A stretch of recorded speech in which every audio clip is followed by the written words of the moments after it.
नमस्कार, बहुत स्वागत है आप सभी का दिन दहाड़े में। मैं हूं आपके साथ मनु तिवतिया। देश के साथ साथ मध्य प्रदेश में लोकसभा चुनाव का पहला चरण शांतिपूर्ण तरीके से संपन्न हुआ। आंकड़ों के मुताबिक मध्य प्रदेश में 6 सीट पर हुई वोटिंग का प्रतिशत घटा है और यही घटा हुआ वोट प्रतिशत राजनीतिक दलों की चिंता का विषय बना हुआ है। हालांकि वोटिंग से पहले वोटर्स का जोश हाई था, लेकिन आंकड़ों में वोटर्स का उत्साह फीका नजर आया।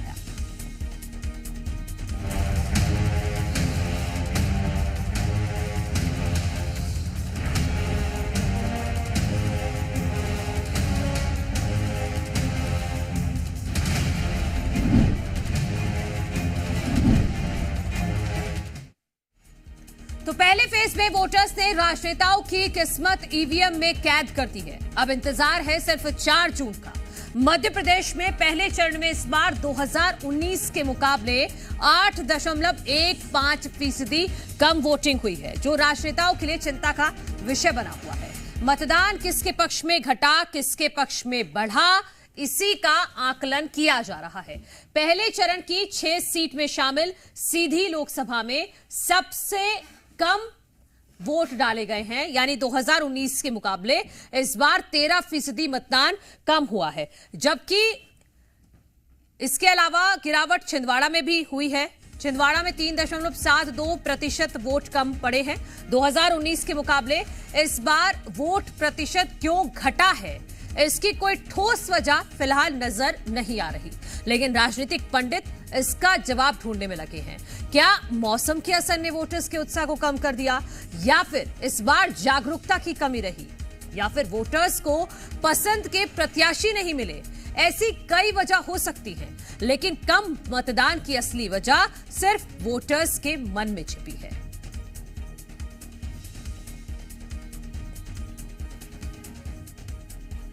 तो मध्य प्रदेश में इस बार 8.15% वोटिंग कम हुई है अगर 2019 से मुकाबला करते हैं तो। 2019 में 75.23% वोट डाले गए थे, जबकि 2024 में 67.08% वोट डाले गए हैं इस बार इन 6 सीटों पर, जहां पहले चरण में चुनाव हुआ है, जिसमें छिंदवाड़ा, जबलपुर, मंडला, सीधी, शहडोल और बालाघाट है। इसके साथ साथ छिंदवाड़ा, जहां पर 2014-2019 में लगातार वोटिंग का प्रतिशत बढ़ा है, लेकिन इस बार वोटिंग का प्रतिशत घटा है। 2014 के आसपास का ही वोटिंग प्रतिशत छिंदवाड़ा में इस बार है। सबसे चिंताजनक स्थिति है वो सीधी में है। सीधी में लगभग 13% मतदान इस बार घटा है, जहां 2014 में 56% था। 2019 में वो बढ़ा, लगभग 69% पहुंचा, लेकिन 2024 में एक बार फिर से घट गया है। 55.19% वोट सीधी में पड़े हैं। तो इस सवाल ये है कि इसकी आखिर वजह क्या है? क्यों वोटर्स ने इतना उत्साह नहीं दिखाया? क्या गर्मी इसकी वजह रही, या चुनाव फीका रहा? ये तमाम वजह हो सकती है, लेकिन अभी सिर्फ अनुमान ही लगाया जा रहा है। इसी पर चर्चा करने के लिए मेहमान हमारे साथ जुड़ गए हैं। उनका परिचय आपसे करा देते हैं। भारतीय जनता पार्टी का पक्ष रखने के लिए प्रियंका दुबे जी हमारे साथ हैं। अभिनव बरोलिया जी हैं कांग्रेस का पक्ष रखने के लिए। सत्यप्रकाश शर्मा जी हैं सीनियर जर्नलिस्ट। आप सभी का बहुत बहुत स्वागत है। तो हम ओवरऑल भी बात करेंगे और एक एक सीट पर चर्चा कर लेंगे फटाफट। तो सबसे पहले मैं शुरुआत ओवरऑल पर ही करती हूँ। सत्यप्रकाश शर्मा जी, जो 2019 के मुकाबले इस बार वोटिंग प्रतिशत घटा है लगभग 8.15%, इसके क्या बड़े कारण हो सकते हैं? देखिए मनु जी, वोटर टर्नआउट जो यहां कम रिपोर्ट हुआ है इन 6 सीट पर, ये एक बड़ा आश्चर्यजनक बात है कि ट्राइबल बेल्ट में पिछले चुनाव में voter turnout comparatively rural areas के बहुत अधिक देखा गया है। ये काफी डिफरेंस, इवन 10% से ऊपर का डिफरेंस कई विधानसभा क्षेत्रों में या लोकसभा क्षेत्रों में दिखा था। लेकिन इस बार एक बड़ा मेजर कारण ये हो सकता है, पहले जैसा कि आपने भी अपनी रिपोर्ट में बताया है कि गर्मी, दूसरा ये शादियों का सीजन भी है, क्योंकि इस दिन 18, 19, 20, 21, 22 ये लगातार बहुत शादियां हैं। ये भी एक कारण हो सकता है, लेकिन मैं सबसे बड़ा कारण 2 मानता हूं, जो पॉलिटिकल कारण या एडमिनिस्ट्रेटिव कारण हो सकते हैं। कि जो स्वीप है, स्वीप के अंडर जो डिस्ट्रिक्ट इलेक्शन ऑफिसर्स होते हैं, इनको एक बड़ा कैंपेन चलाने को इलेक्शन कमीशन ऑफ इंडिया कहता है। ये कितना कारगर हुआ, हो सकता है कि इसमें रूरल एरियाज में वो उतना प्रोग्राम्स या कैंपेन नहीं चला पाए, जिसके कारण वहां से वोटर नहीं निकल पाया। क्योंकि ज्यादातर ये क्या करते हैं कि अर्बन एरियाज में दिखाने के लिए कर देते हैं, या कुछ डिस्ट्रिक्ट कलेक्टर्स ऐसे भी होते हैं जो बड़े इनिशिएटिव ले लेते हैं, और माइग्रेंट लेबरर्स जो होती है वो भी कहीं ना कहीं उनको वापस बुलाने में नाकामयाब ये कैंपेन के माध्यम से रहे होंगे, इसलिए वोटर टर्नआउट गिरा। लेकिन दूसरा रीजन देखिए, पॉलिटिकल पार्टीज केवल ये कहती हैं कि वोट डालो अपने ड्यूरिंग द कैंपेन, लेकिन क्या वो इस तरफ भी फोकस करती हैं कि जब हम वोटर को पोलिंग स्टेशन तक नहीं पहुंचा पाएंगे तो उनके फेवर में कैसे वोट पड़ेंगे? तो मेरे ख्याल से मध्य प्रदेश के दोनों मुख्य दल बीजेपी और कांग्रेस इसमें कहीं ना कहीं पीछे नजर आए कि वो उनको मोटिवेट नहीं कर पाए। ठीक है, प्रियंका दुबे जी से और मैं अभिनव जी से इसका जवाब ले लेती हूँ कि ठीक है, फिर एक एक करके सारी 6 की सीटों पर भी चर्चा कर लेंगे। प्रियंका दुबे जी, क्या वजह रही, क्या आप अपने वोटर्स को घर से बाहर नहीं निकाल पाए, और इसका नुकसान किसको होगा? क्योंकि जब जब वोट प्रतिशत बढ़ा है तब फायदा तो आपको हुआ है, लेकिन घटा है तो ये किसके हिस्से जाएगा? देखिए, ये बात मैं बिल्कुल इस तरह से सहमत हूँ कि इस चीज़ को लेके जितनी जागरूकता वोटिंग को लेकर के अवेयरनेस होनी चाहिए, अभी भी उतनी अवेयरनेस है नहीं। कई जगह पर जैसे डेट्स को लेकर के कंफ्यूजन क्रिएट हो जाता है कि हमारी डेट्स क्या है, तो वो स्थानीय स्तर के लोगों की जिम्मेदारी रहती है कि वो जाके एक एक वोटर्स को अपने घर से अपील करें और उनको निकाल करके वो पोलिंग बूथ तक लेकर के जाएं। कार्यकर्ता की ये जिम्मेदारी होती है, और चूंकि ये बात बिल्कुल सही है, लेकर तो मुझे नहीं प्रियंका जी, जब कहीं पर चुनाव होता है तो अपने आप में गांव में कस्बे में माहौल बन जाता है कि आज चुनाव है। जी, मैं वही कह रही हूँ कि अवेयरनेस, वोटिंग को लेकर अवेयरनेस और जो उत्साह होना चाहिए। लॉन्ग वीकेंड्स अगर होते हैं तो अर्बन में अधिकतर उसको ये नहीं समझते हैं कि हमें वोट डालने के लिए छुट्टी मिला है, बट उसको वो लॉन्ग वीकेंड समझ करके बाहर चले जाते हैं। या हम कहें शादियों का सीजन है तो कई बार उसमें लोग चले जाते हैं। वो लोग वोटिंग से ज्यादा महत्व शादी का समझते हैं। तो ऐसी जगह पर भी कई जगह के परेशानियों का सामना करना पड़ा है, चूंकि शादी है, गर्मी का सीजन भी है, तो वो जो कर्तव्य कहते हैं ना, कर्तव्य निर्वहन की जो भावना है वो थोड़ी सी कम पड़ जाती है ऐसी जगह पर, जिससे वोट परसेंटेज पे डिफरेंस आया है। ठीक है, अभिनव जी आप बताइएगा, कांग्रेस को क्या लग रहा है कि क्यों ये वोटिंग प्रतिशत 8.15% घटा है 2019 की अपेक्षा? देखिए, ये तो खैर बहुत अच्छा नहीं है लोकतंत्र के लिए। इसकी जागरूकता के लिए आप भी बहुत मैसेज करते हैं, कई मीडिया बहुत मैसेज करता है, इसके लिए बहुत आवाज उठाता है कि सब लोग वोट करें।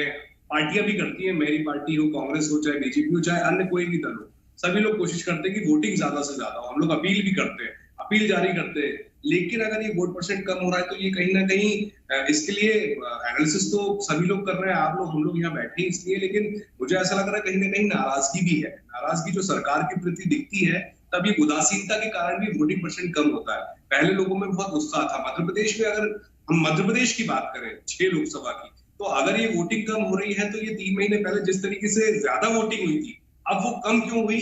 इसके ऊपर भी यही बात निकल के आ रही है कि कई वादे, जो झूठे वादे भाजपा ने किए, वो धरातल पे नहीं आए। महंगाई के हों, रोजगार के हों, महंगाई कम करने के हों, रोजगार देने के हों, चाहे अन्य जो मुद्दे हो, और वसूली का काम ज्यादा देखने को मिला कि वसूली, देखिए देश चलाना बहुत कठिन है, मतलब वसूली करना, जो ये समझ रहे थे भाजपा वाले कि हम इलेक्टोरल बॉन्ड का मुद्दा दबा देंगे, वो मुद्दा जनता के बीच में पब्लिक डोमेन में गया, तो जनता में कहीं ना कहीं, जो मेरा सोचना है, ऐसा मेरा परसेप्शन है कि कहीं ना कहीं जो मोदी सरकार है और मध्य प्रदेश की भाजपा सरकार जो बनी है मोहन यादव की, अभिनव जी, हाँ, आपने जो एक पॉइंट उठाया है कि सरकार के प्रति निरस्ता है, और जो विधानसभा चुनाव अभी निपटे हैं दिसंबर में, वहां पे अच्छा खासा वोटिंग परसेंटेज था, लेकिन लोकसभा चुनाव में इस पैटर्न में बदलाव दिखता है। छोटा सा जवाब इस पर दीजिएगा आप, प्रियंका जी।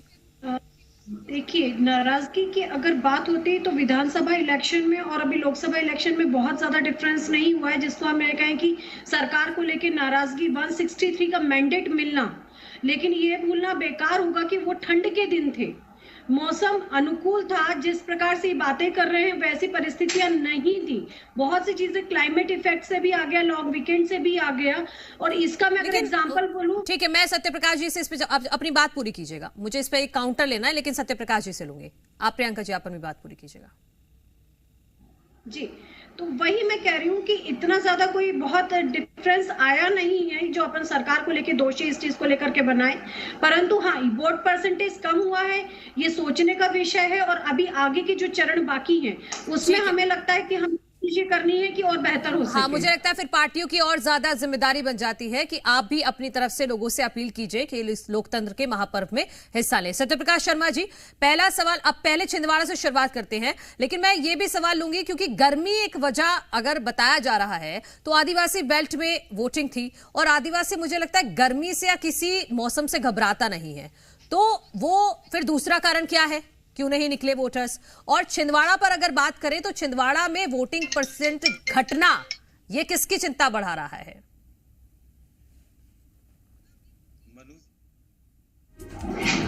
छिंदवाड़ा में जो ट्राइबल पॉपुलेशन है वो अराउंड 37.8% है। हाँ। ऐसे में वहां वोटर टर्नआउट बढ़ना चाहिए था। वो इस आधार पर कह रहा हूं जो पिछला उनका वोटर का ट्रेंड रहा है, हाँ। वोटिंग का ट्रेंड रहा है। लेकिन एक चीज है, हम जो पॉलिटिकल एनालिस्ट हैं या जितना भी समझते हैं, ये देखा जा रहा है कि हर चुनाव में कहीं ना कहीं जो इलेक्टोरल बिहेवियर है वो बदलता हुआ नजर आता है। तो ये इस आधार पर ये बिल्कुल नहीं कहा जा सकता कि किस पार्टी के फेवर में ये चीज को मान सकते। देखिए, एक बहुत अच्छा एग्जांपल छिंदवाड़ा में 7 में से आपको याद हो, नहीं मेरे ख्याल से पूरी 7 की 7 सीट कांग्रेस ने जीती। हाँ, मतलब एक विधायक अब चले गए हैं सिर्फ उधर। हाँ, अब नहीं, अभी तो वो किसी पार्टी के में जाना क्या है, अभी तो उनके उसका डिसीजन होगा कि मेंबरशिप रहेगी कि नहीं, तो असेंबली डिसाइड करेगा। तो मेरा कहने का तात्पर्य ये है कि जब कांग्रेस को इतना अच्छा परफॉर्मेंस वहां देखने को कांग्रेस का मिला, हाँ। और वोटर टर्नआउट विधानसभा चुनाव में वहां जबरदस्त रिपोर्ट हुआ था, लेकिन इस बार वहां वोटर टर्नआउट गिरना, ये क्या पता, इससे दो ही मायने लगाए जा सकते हैं कि क्या कांग्रेस के पक्ष में जो उनका बेस वोट था, हाँ, वो नहीं गया निकल के, या ये भी कहा जा सकता है कि सरकार के प्रति उनकी नाराजगी के कारण वोट नहीं दिया। लेकिन जब नाराजगी होती है तो वोटर टर्नआउट जबरदस्त फ्लो होता है। अब इसमें एक चीज और है कि अगर नरेंद्र मोदी जी की लहर जबरदस्त प्रदेश में, क्या अक्रॉस इंडिया चल रही है, ऐसे में उनकी लहर को आगे बढ़ाने में मध्य प्रदेश के संगठन ने क्या किया कि लोगों को वो अवेयर करने में नाकामयाब रहे, जिससे कि अगर जो जोश है नरेंद्र मोदी के कैंपेन का या भारतीय जनता पार्टी का, उस जोश को वो वोटर तक डिलीवर क्यों नहीं कर पाए, ये भी कारण हो सकता है। लेकिन ये बिल्कुल स्पष्ट इस चीज पर नहीं कहा जा सकता कि इसका बेनिफिट किस पॉलिटिकल पार्टी को मिल रहा है। ठीक है, प्रियंका दुबे जी, छिंदवाड़ा पर मैं आपसे सवाल लेना चाहूंगी, क्योंकि हम देख रहे हैं कि 2009 में, 2014 में, 2019 में जब वोटिंग प्रतिशत बढ़ा है, तब आपका वोट शेयर बढ़ा है और मार्जिन कम हुआ है। तो इस बार क्या लग रहा है फिर आपको? इस बार तो वोटिंग परसेंटेज घट गया लगभग 2-2.5%। देखिए, अगर मैं छिंदवाड़ा की बात करती हूँ तो अपार्ट ऑफ पॉलिटिक्स, अगर हम वहाँ के वोटर्स के अकॉर्डिंगली बात करना पसंद करें, हाँ, तो जिस प्रकार की वहाँ भगदड़ मची हुई है और जिस प्रकार का वहाँ वातावरण क्रिएट हो चुका है, डेफिनेटली कंफ्यूजन का वातावरण मैं मान सकती हूँ, असमंजस की वातावरण में मान सकती हूँ। तो इन सब चीजों का ही मुझे लगता है जो इम्पैक्ट है वो वोटिंग परसेंटेज के डाउन होने का रीजन बन सकता है कि खुद मतदाता ही कंफ्यूज हो चुका है कि हमने जिसे चयन किया था वो किस पार्टी में है या सरकार जिस पार्टी में हो सकता है, इट में भी। पर मुझे ऐसा लगता है कि अगर वो फ्लो करते हैं, जैसे हमारे सर ने, एनालिस्ट सर ने भी कहा कि अगर हमारे प्रति उनकी नाराजगी होती तो डेफिनेटली जो अपोजिशन है उसको वोट शेयर बढ़ना चाहिए था।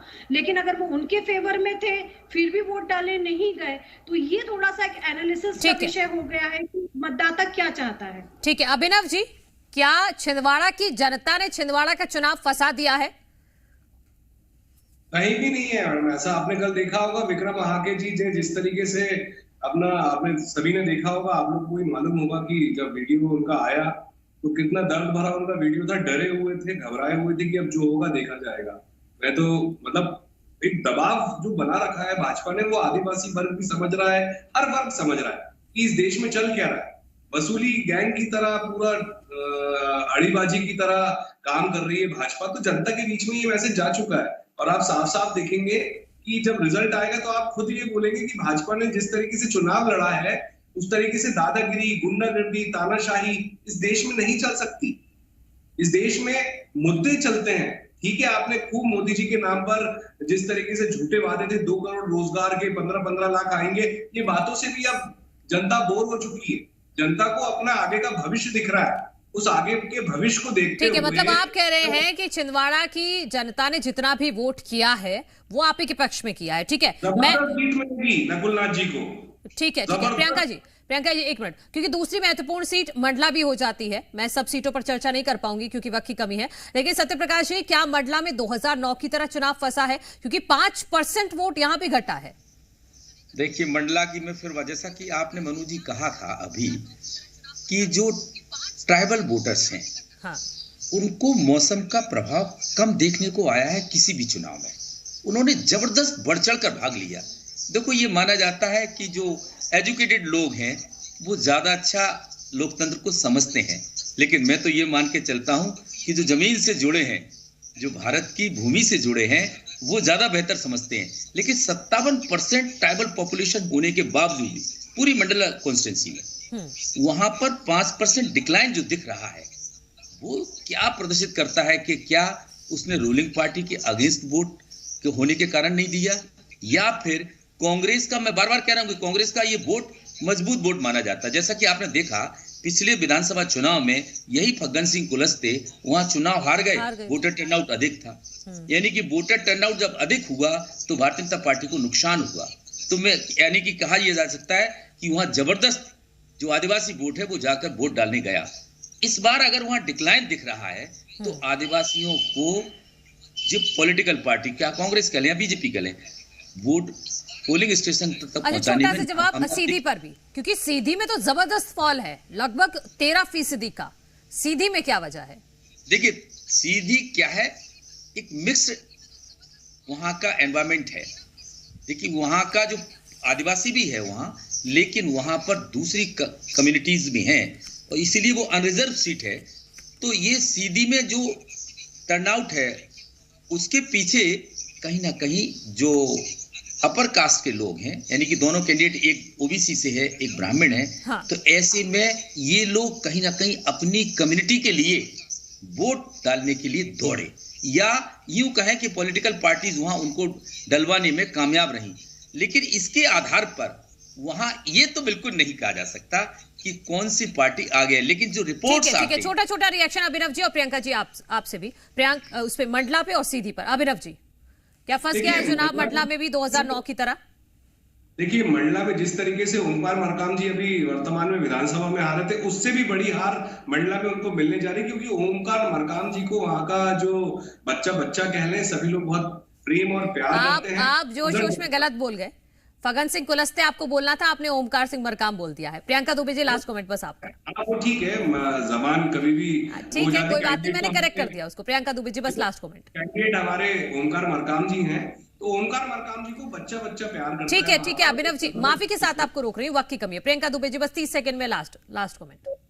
पहुंचाना कार्यकर्ता की जिम्मेदारी होती है और इसका निर्वहन अभी और मुस्तैदी से हमें करना होगा, ताकि वोटिंग परसेंटेज या हम कहें कर्तव्य निर्वहन में जनता पूरी तरीके से अग्रणी रहे। ठीक है, नफा नुकसान तो 4 तारीख को पता चल जाएगा, लेकिन आप सब लोग भी अपनी तरफ से लोगों से अपील कीजिएगा। और जी मध्य प्रदेश छत्तीसगढ़ एक जिम्मेदार चैनल होने के नाते लगातार अपील कर रहा है दर्शकों से कि कम से कम दूसरे चरण में जो ये आंकड़ों में फर्क दिख रहा है ये ना दिखे, ज्यादा से ज्यादा लोग घरों से बाहर निकले और अपने मत का प्रयोग करें। फायदा किसको है और किसको नुकसान है ये 4 जून को पता चल जाएगा, लेकिन जितना समझ में आ रहा है वो नीरसता दिखी है कहीं ना कहीं मध्य प्रदेश की जनता में। और इसी के साथ आज की इस चर्चा में इतना ही। कल फिर होगी मुलाकात दिन दहाड़े में एक नए मुद्दे के साथ। आप देखते रहिए जी मध्य प्रदेश छत्तीसगढ़। एक छोटा सा